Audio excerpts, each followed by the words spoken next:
What's up, everybody? In this next episode, James and I will cover Rising 39, UFC 280, and a bunch of other stuff. So check it out.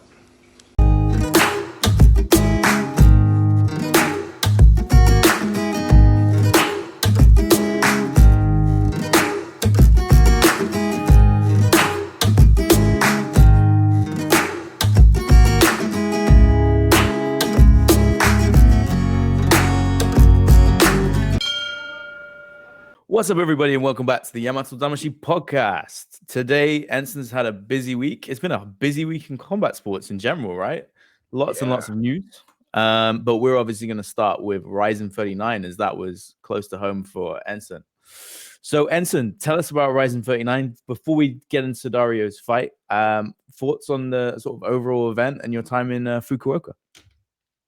Oh, it was awesome. It was good because I got to visit my the group of guys that I call brothers. Is what I say the Yamatodamashii Ichizoku Kitakyushu group, and those are guys that were in the Vice episode of Black Markets.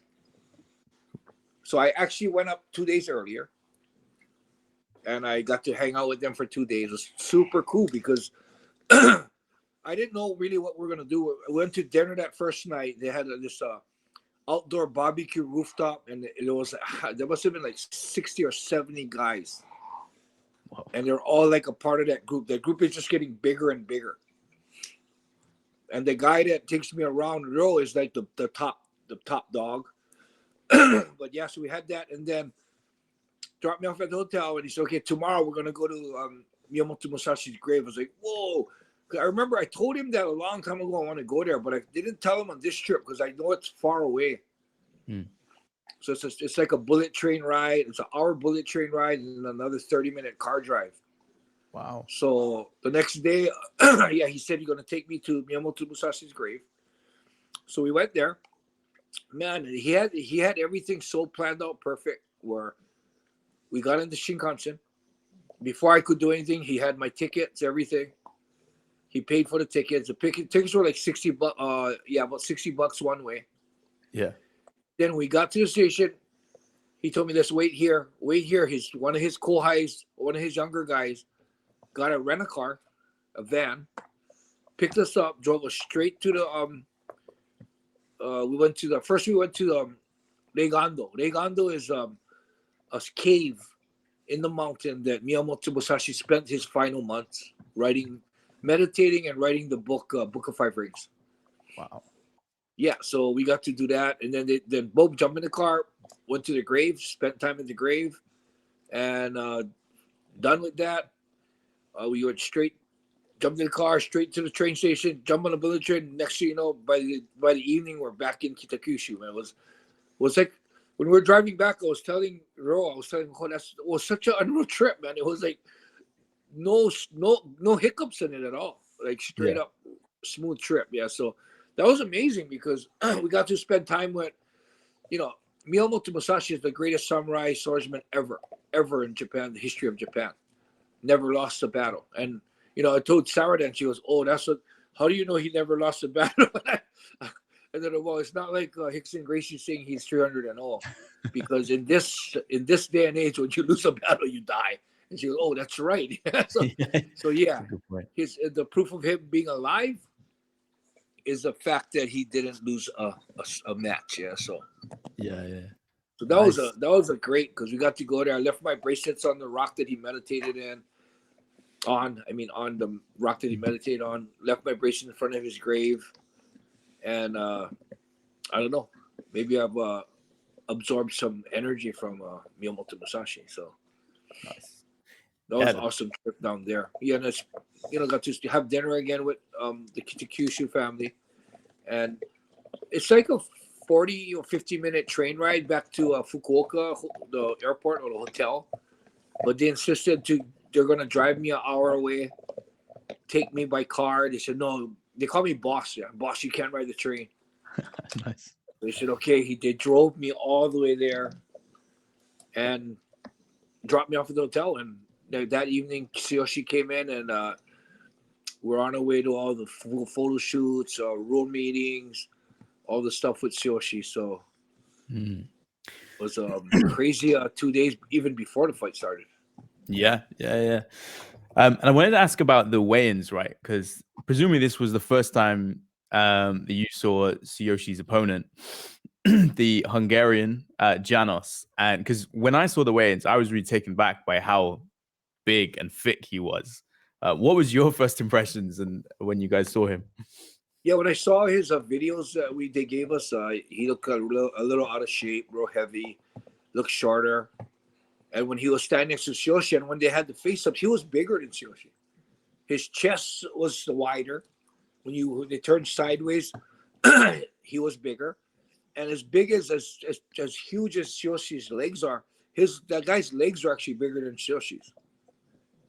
And we're looking at that, he's in I personally thought he was in better shape than TSUYOSHI.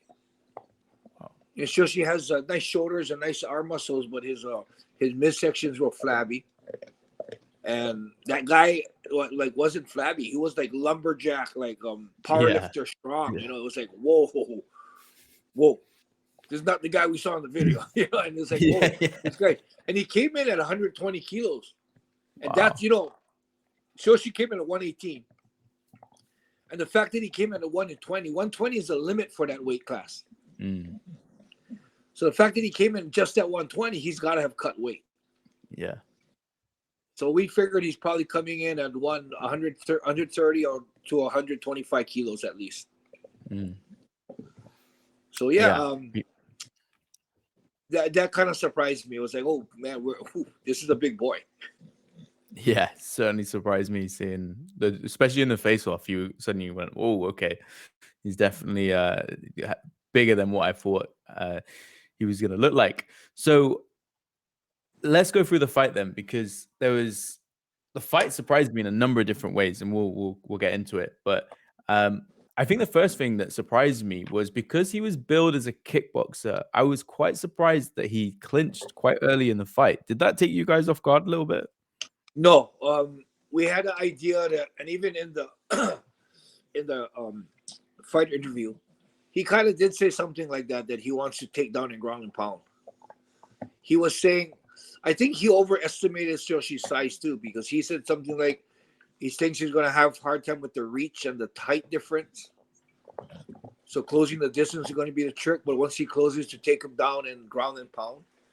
And we also assumed he watched TSUYOSHI's fights. And the only time TSUYOSHI went to the ground is when he got submitted. So True. He probably thought that it's probably a better thing to get TSUYOSHI on the ground. And, it's funny because the way the fight went, it still does look like TSUYOSHI sucks on the ground.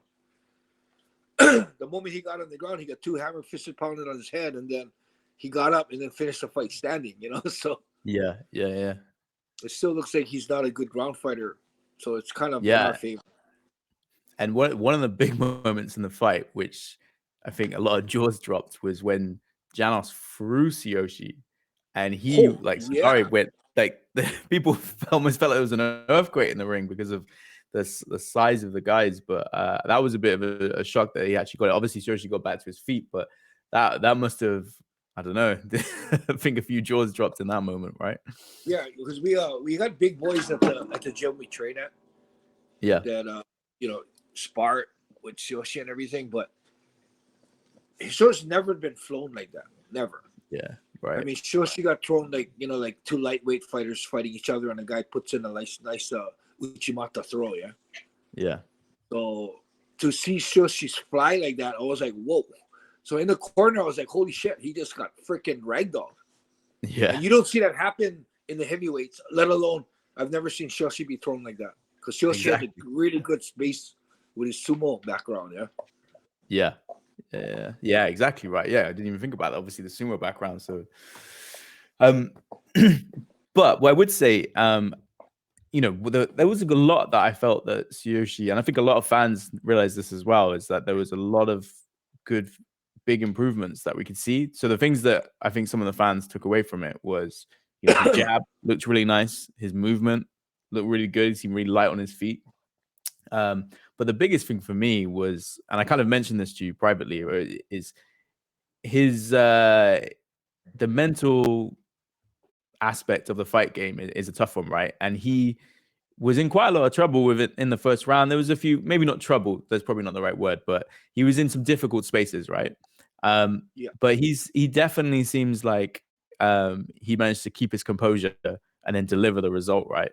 And I guess I was, you know, me personally, I think that's probably, you know, down to your coaching, right? You've got you've got the A star in training for mental toughness. So I think it's quite cool to see that actually come out in him as a fighter as well, right? So, well, we do trade that type of atmospheres where we have him get bull ringed, one after another, where he's put into very compromising positions. And I think what helped him being really calm is I think he's experienced at positions. He experienced being on the bottom, getting pounded on the bottom. Learned to get up. You know, he experienced, you know, even with the circuit trading, being fatigued and having to throw punches, you know. So I think that helps. But I think the biggest thing is his sumo background. You know, sumo, you got, you know, I think in sumo, you're in an arena, you get elevated into a stage. And I think with sumo, what really helps is it's such a split-second event. You know, you screw up, you're out. So I would think the nerves and the tension going into something like that is probably a lot harder to control than fighting. So because fighting, you have time to cover up a mistake. Oh, of course, if you're a heavyweight, you get hit with a good shot, it might not have enough time to cover it up. But you know, I mean, I think with having so many hundreds of sumo matches, I think that also helped him be pretty calm, because he's actually shown calmness in other fights. I think Shibisai, he kind of freaked out when Shibisai had his neck. But even the first and second round, his calf was pretty much compromised, but he still was pretty calm. Yeah, so even Saint fight too, he was pretty calm in that fight to the knockout. Yeah. So I think we're lucky that he has that, and hopefully that me being there and my background and the training we're doing is just reinforcing that. Yeah, you're very modest, but yeah, it's definitely you can see things are paying dividends. And yeah, you're right, the sumo background must play a part. Especially we had that podcast. If people didn't see it, we did one with Kanishiki. He talked all about the training that goes into sumo. So if you don't know, if you haven't watched it, definitely check it out, because it will give you a good background around what some of the sumo guys go through. What I am curious though is did you say to him in the corner during the round?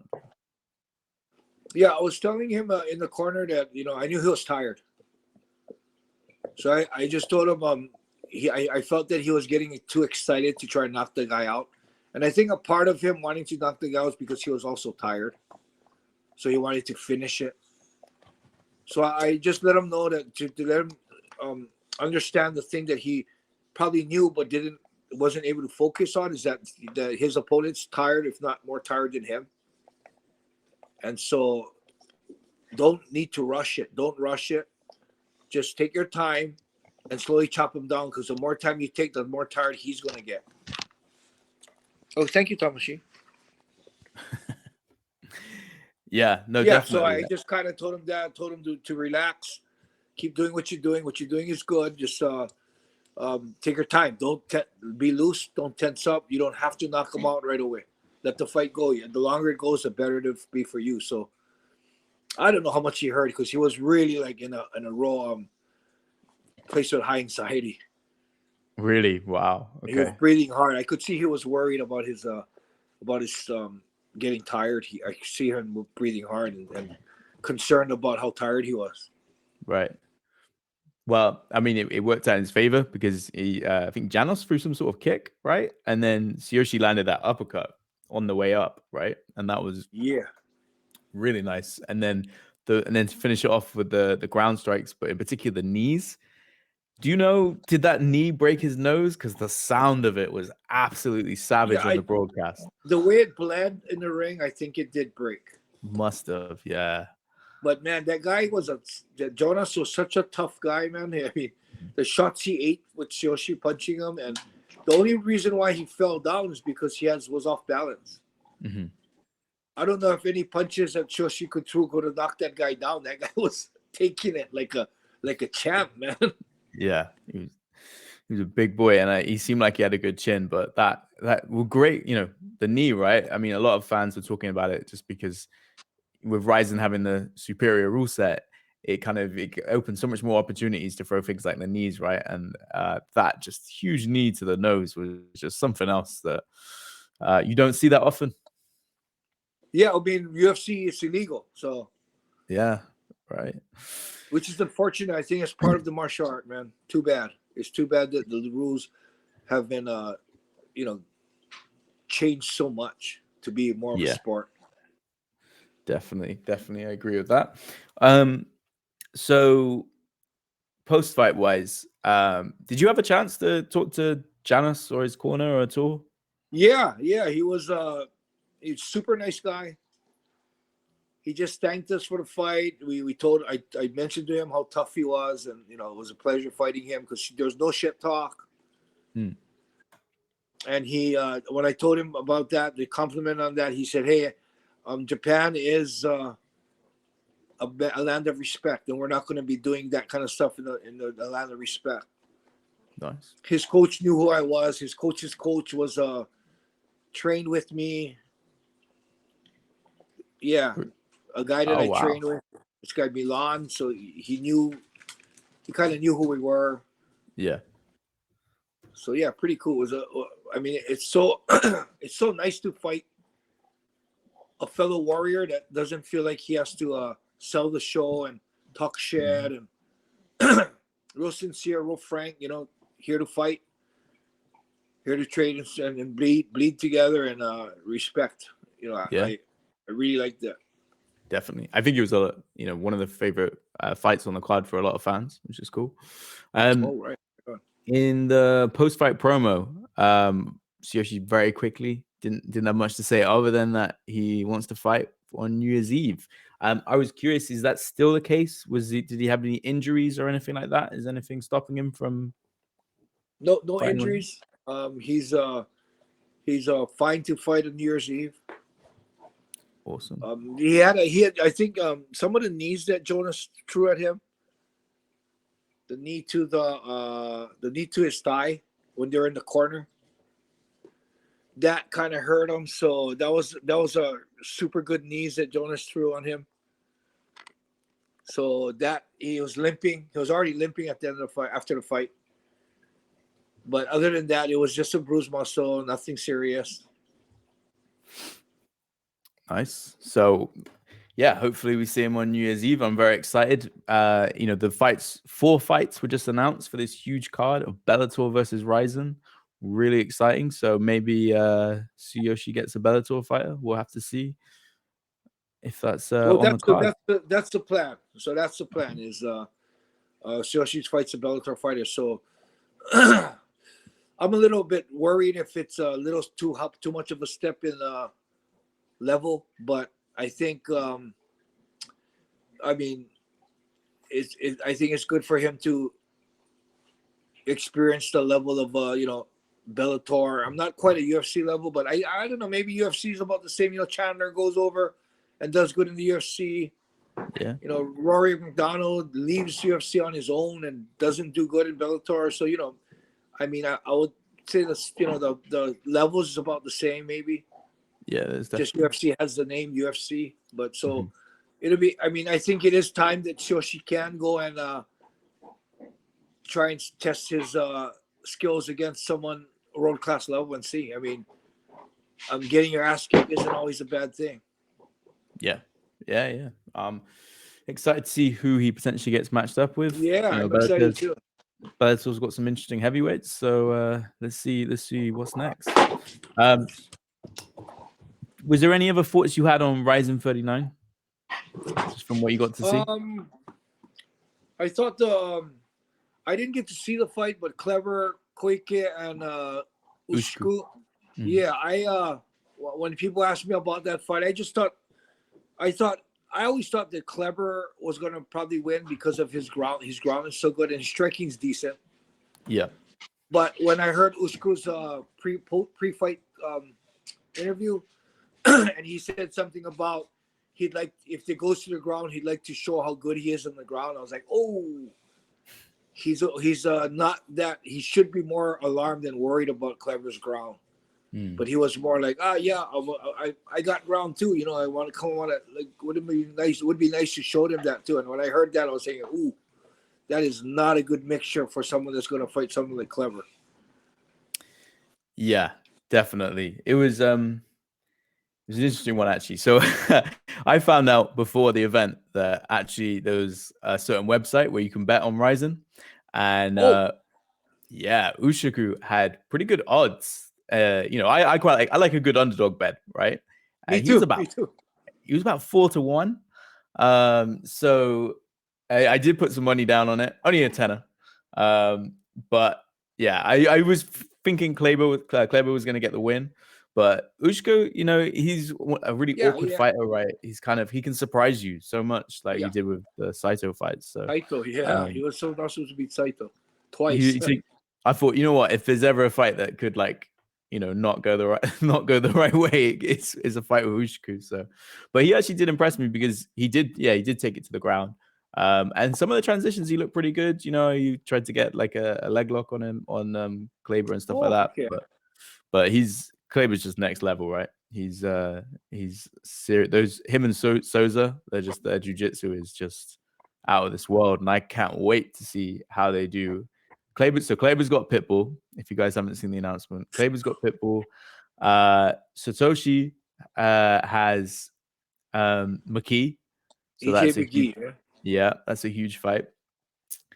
We've also got Ogikubu versus Horiguchi. So Horiguchi's back, but fighting as a number 3. fighter. That's the third time they'll be fighting. Yeah, and this time Horiguchi's a Bellator fighter, which is it's so weird, man. Super weird, but it is what it is. And they've also are going to do one Archuleta versus Suchul Kim. And after Kim's performance against Ogikubu, I can't wait to see that fight because Kim looked outstanding. Right? I was wondering who that guy Kim was. Yeah. Okay. Super exciting. Especially that last fight, right? So yeah, big New Year's Eve card. I'm looking forward to watching it. I think it was a really cool concept, the fact that Scott Coker and Saki Kabara have basically said we'll take like 5 of our best versus your 5 of the best. Like that's pretty unheard of in terms of MMA co-promotion, right? Yeah. Well, Coker's like that. Coker's willing to do that. That's what I like about Coker, because even like the UFC like that, Coker's actually been open to let's challenge the UFC, put up your fighter against our fighter. Yeah, super cool. It's not normally the way, right? A lot of promoters, I think, are quite like protective of their talent. So it's cool that he's willing to do this. And it's all he is. I like Coker. In the Rizin ring, Rizin rule set. So it should be fun. But we're gonna switch gears slightly. It was also UFC 280 this past weekend. It was a big weekend for combat sports. Now, where I'm going to start with this. On the last episode, we did a little bit of a Q&A. If you guys didn't see, one of the questions I asked was, who do you think is the most overrated fighter? And what was your answer again? What was my answer? Was it that guy who won? That Islam. It might have been, yeah. Yeah, shit. His striking was better than Oliveira, and he submitted him on the ground. Yeah, it was pretty insane, right? I think, I picked Oliveira as well, and I was kind of in the same boat as you. We both kind of said that it could go either way, but Oliveira had fought the better competition, right? There was no doubt in our minds, and if you look at the resumes, that's correct. But Makhachev hasn't been tested, so he was overrated. I know. I knew we clipped that, but we didn't. But yeah, so Makhachev gets it done. But what impressed me the most was the finish, right? The fact he got the knockdown and then went straight into the submission. Yeah. To see how quick Charles tapped as well showed kind of the squeeze that Makhachev has, right? With he just barely got into the side, Yeah, really, really insane finish. And Yeah, it was a pretty cool moment to see. Shame for Charles. I was gutted. I really wanted him to win, but it is what it is. It was funny because all the that whole card, the last 3 fights, yeah, I picked all the losers. Oh, really? I thought TJ Dillashaw was going to win. I thought Oliveira was Yan. going to win. And what was the other fight? Peter Yan versus O'Malley. I thought Peter Yan was going to win. So you might be right on that one. Holy crap, man. Yeah, so I have to get another prediction from you. So based on Makhachev's you still performance, want my freaking predictions after all that? I do. MMA math is hard. This is a hard prediction game. I don't know anyone that gets more right. So, and that's why we like it, right? Anything can happen. So, but they brought Volkanovski in the cage with the talk of doing Volkanovski versus Makhachev at 155. How do you see that fight going? I think Makhachev's going to be too strong for him. I think Makhachev will get him down. The thing with Makhachev that I think he's a lot more dangerous than Khabib is his striking is dangerous. Khabib was real suspect on his striking. He did knock down Conor, but I think that was just because Conor didn't think he had anything for him. True. And it kind of took him a little too lightly on the standing part. Yeah. But yeah, Makhachev, solid standing, man. It's like his standing looks like pure striking, not like a grappler trying to strike. Like it's not like, oh, that grappler's got good striking. No, his striking's good, period. Yeah. The punch that knocked down Oliveira looked crisp. Yeah. Bit of a wake-up call, right? And probably a bit of a scary moment for the division as well to see this guy, you know. He can strike too. Yeah, right. So yeah, interesting fight though, Volkanovski. I mean, Volkanovski's built like a brick, man. He's a former rugby player. Yeah, and we gotta understand that Volkanovski used to be real heavy before, so he does have that strength. That's what I mean. So probably one of the biggest MMA fights out there, I guess, right? 145. I like the way they're selling it. Who's the pound for pound best? I mean, you could probably make that argument, I think, with that fight. So as interesting as that fight is, I still think that's Dariush just got screwed. I mean, oh yeah, right. He was already promised the title. I mean, on the win. If it was like, how can it's just amazing, man. It's like there's no word in the. I mean, I don't know if it's Dana or somebody, but whatever they say, you can't ever hold them on anything because if they say that, it says something. Even if they say guaranteed or you're next, you might be next. You got to always have that might in with these guys. Yeah. It's never a guaranteed thing. And I don't know if it's we can criticize the personality of the people in the UFC, or we can criticize the whole business in itself, where it's so much based around entertainment that like they say, not necessarily the fighter that deserves the shot is going to get the shot. It's going to be the fighter who can sell more tickets and more pay-per-view buys. So unfortunately, I think everyone would agree a fight between Volkanovski and Islam is probably a lot more interesting than having Dariush in there. With the type of fight, I think it would be a technical wise, I think Dariush and Islam would be a crazy fight because the grappling exchange would be amazing. Definitely. Dariush looked really good against camera. I was really surprised. I didn't pick Dariush, so it was another one that I got wrong. And his opponent was really good too. His opponent is like actually someone that they're trying to groom for a title shot. Yeah, right, exactly, right. He was built to be like the next big guy. So the fact that Dariush won that fight pretty decisively was pretty decisively. Big statement. Yeah, I get 100% what you mean, right? There is a balance. It's hard, right? Because you really, really want to see Volkanovski versus Makhachev because it's kind of like a bit of a dream fight. It's a bit of a new dream fight, kind of come out of nowhere a bit. But at the same time, it's like, Dariush is kind of getting not his not his due, I guess, because he's probably earned that title shot. The crazy thing as well, right, is you've also got Chandler versus Poirier, who are two fighters that are way more popular than Dariush. Yeah, for sure.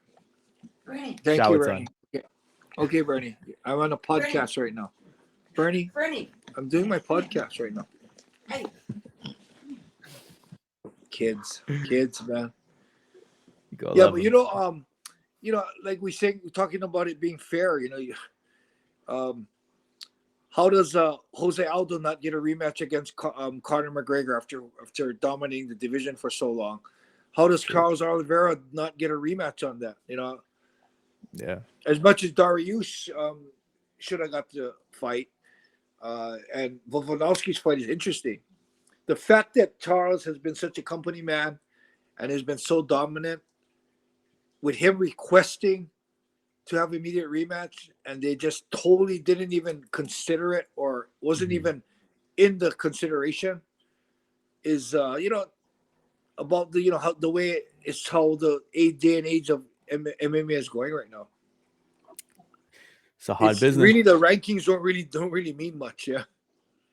No, not at all. It's pretty cutthroat, right? So yeah. I have to get your opinion on a couple more things from that card. What did you think of TJ Dillashaw, in the sense that he kind of knew he had been pretty badly injured? He kind of said it in his post-fight interview that since April, he'd had this bad shoulder. He had dislocated it quite a few times in practice. Do you think he was wrong for taking the fight? As he said, he kind of felt bad that he held up the division, or do you think fair play? Well, considering the fact that he had his shoulder get dislocated so early into the first round and him fighting through it, if he went and tapped out as soon as his shoulder popped out, I would probably 100% say that was super unfair of him what he did. But him knowing as tough as he is, the fact that someone like Dwayne Ludwig, his coach, also agreed to him fight. They probably knew how tough he was, and as tough as TJ is, there's a possibility he probably could have beat him with a suspect shoulder, because it's not necessarily it's definitely going to pop out. And there's also another view that maybe TJ knows how to pop it back in. So with that said, I don't know. For me, new school, yeah, he was unfair to hold up the division. Old school, we fight through injuries, man.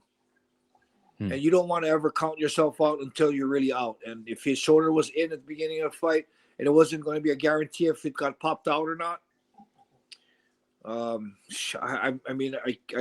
I personally would not really consider him a dick or inconsiderate person for holding up the division. And I mean, one,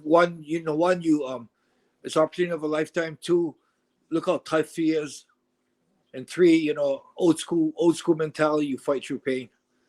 I don't think it's that bad a thing that TJ did by taking the fight and keeping the shoulder a secret. I had a pink eye when I fought Keith Hearing. I couldn't even open my eyes.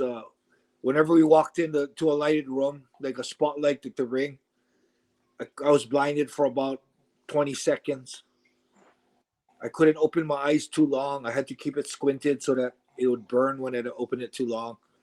Wow. I skipped all the rules meetings and the photo shoots because I didn't want to find out that I had infection in my eye. And as unfair as it is that Keith Hearing probably walked out with pink eye that night. and I still feel like that was a part of the journey. For me, it's a part of fighting under adversity, so maybe that's a part of mentality that TJ has also.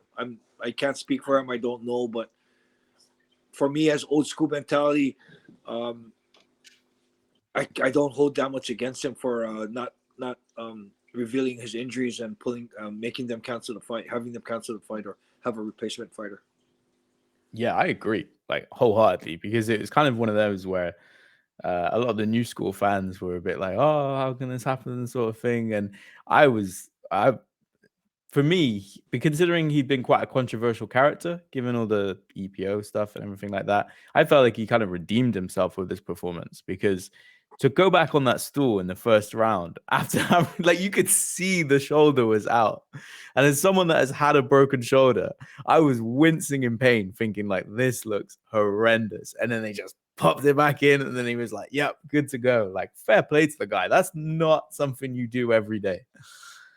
Yeah, I mean, I've never had my shoulder pop out, but knowing the way I've seen people get their shoulder pop out and they fall to the ground or they instantly stop fighting.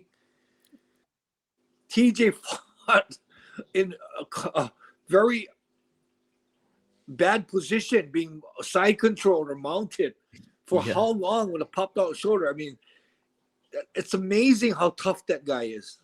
Mm-hmm. I gained a lot of respect for TJ in that fight. Same, definitely. And then the other fight I wanted to touch on was the decision of Peter Yan versus Sean O'Malley. And I was curious how you scored that fight, or who you had winning.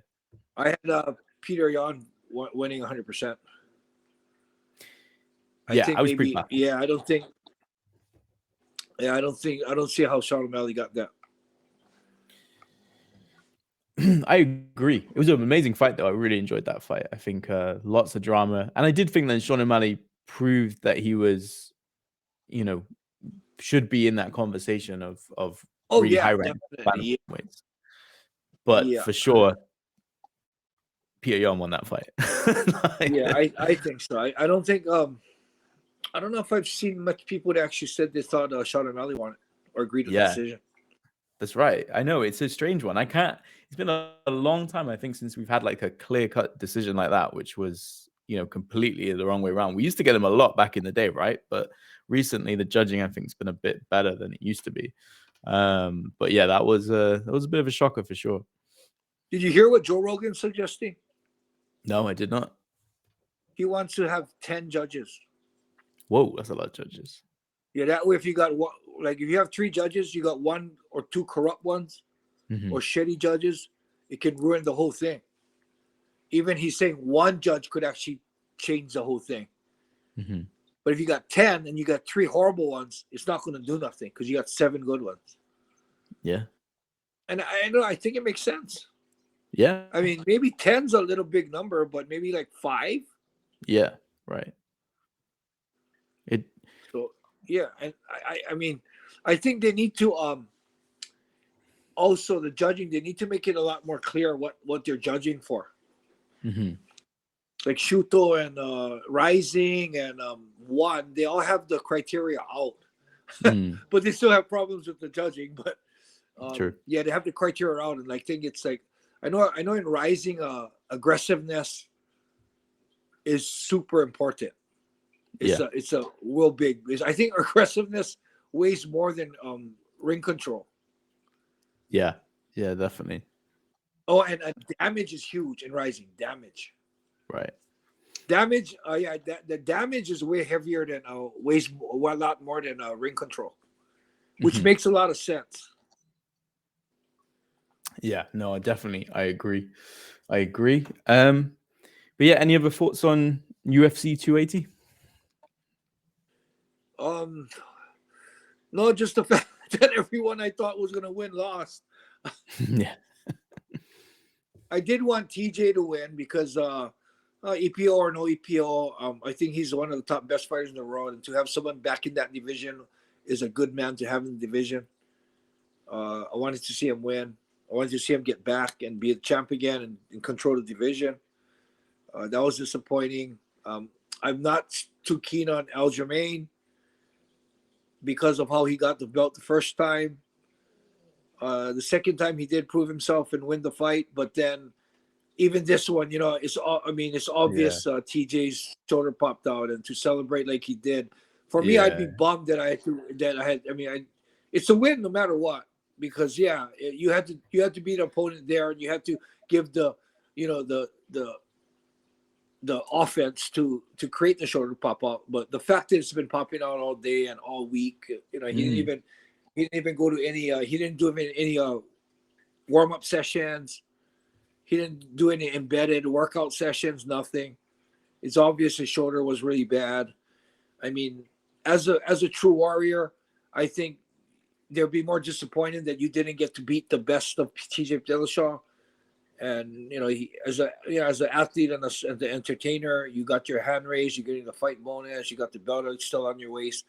I guess that's enough. But as a warrior, I think there should be a little bit of a incompleteness in the way you retained the title. But it just rubs me a little bit wrong to see someone so happy, although he got it in a real unfortunate way.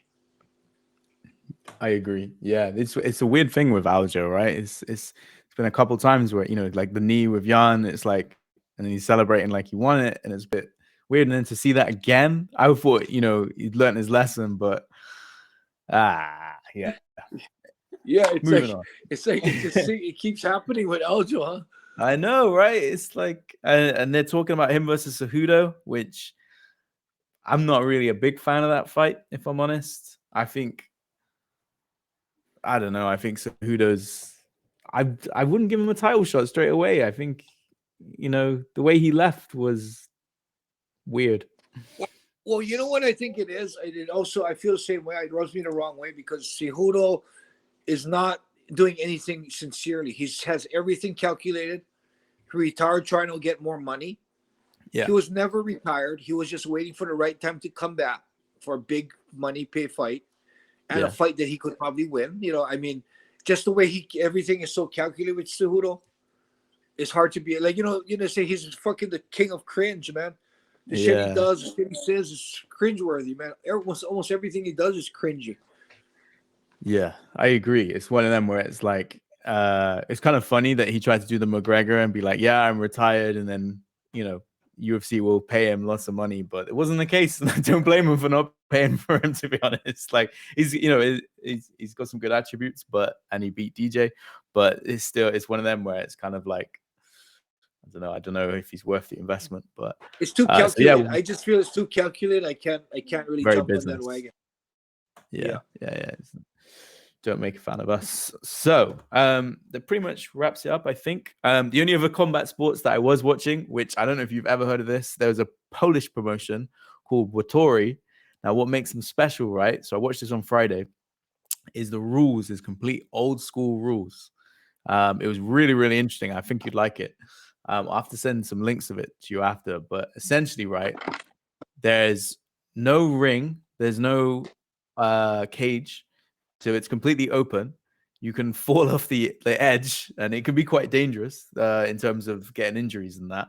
But there was headbutts allowed. There was all sorts of things. So there was standing headbutts, which I don't think I've seen in an MMA fight in God knows how long. But it was pretty cool. It was about £10. And yeah, there's a guy on Twitter who follows this podcast sometimes. Daniel from Poland, he did the English commentary, so it's kind of cool. I got to hear a bit more about the background and stuff. So it was sounds interesting. I will. It was on Fight TV. It was a good watch, so it might be worth your time just to check out. Oh yeah, it sounds interesting. Yeah, some of those Polish MMA promotions are a bit nuts with stuff, but it's kind of cool. It's a bit of a throwback to how things were. But yeah, any parting words while we wrap up this episode? No. Headed to Hawaii tomorrow to open up my shop again. So, not excited to go there, but I am excited to leave this cold weather and go to the warm weather and go in the beach every morning. But yeah, I mean, I'm lucky because it's always nice to go to Hawaii and see my family and open up the shop and have the beach. But as soon as I leave Hawaii, I miss home. With Sarah's here, the Bubbas are here. I miss just Japan too. So, I mean, I feel lucky because I have the best of both worlds. I think Sarah feels the same way when she goes to New Zealand. She misses here, but when she's here, she misses New Zealand.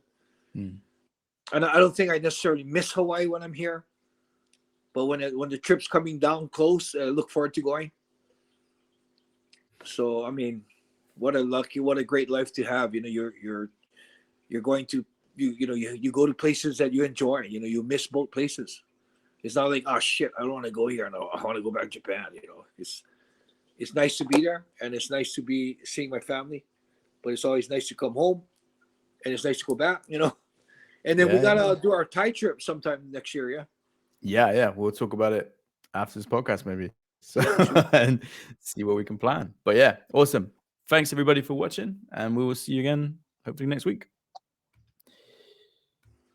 All right, that's our my opinion and our views on the last this weekend of fights.